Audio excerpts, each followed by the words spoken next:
Pregnant ladies లో 24 గంటల కడుపుల నొప్పి రావచ్చా? ఎస్, ప్రతి 500 నుంచి 1000 మంది ప్రెగ్నెంట్ లేడీస్ లో ఒకరికి 24 గంటల కడుపుల నొప్పి వచ్చే అవకాశం ఉంటుంది. Acute appendicitis first and second trimester లో వచ్చే అవకాశం ఎక్కువగా ఉంటుంది.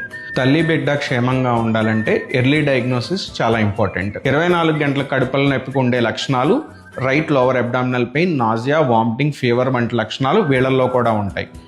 పెరుగుతున్న గర్భం వల్ల 24 గంటల పేగు పైకి పుష్ అయ్యే అవకాశం ఎక్కువ ఉంటుంది. దానివల్ల డయాగ్నోసిస్ కొంచెం డిఫికల్ట్ అవ్వచ్చు.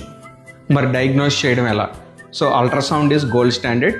రైజ్ WBC కౌంట్, అవసరమైతే MRI తీయించుకోవాలి. మరి ఏంటి ట్రీట్మెంట్? వన్స్ డయాగ్నోసిస్ కన్ఫర్మ్ అయిన తర్వాత కన్జర్వేటివ్ మేనేజ్మెంట్ అనేది చేయకూడదు. So surgical is the gold standard. So conservative మేనేజ్మెంట్తో రికరెన్స్ ఛాన్సెస్ ఎక్కువ ఉంటుంది, పెర్ఫరేషన్ ఛాన్సెస్ ఎక్కువ ఉంటుంది. దానివల్ల పెరిటనైటిస్, దానివల్ల తల్లికి బిడ్డకి ప్రమాదం కూడా ఎక్కువ అవుతుంది. సర్జరీ ఓపెనా, లాప్రోస్కోపియా? ఫస్ట్ అండ్ సెకండ్ ట్రైమిస్టర్కి laparoscopy is the best option. Third ట్రైమిస్టర్లో అబ్డామినల్ స్పేస్ తక్కువ ఉండటం వల్ల ఓపెన్ ఆపరేషన్ కూడా ప్రిఫర్ చేయొచ్చు. అక్యూట్ అపెండిసైటిస్ ఏ ట్రైమిస్టర్లో వచ్చినా సర్జరీ నెగ్లెక్ట్ చేయకూడదు for the safety of both mother and child.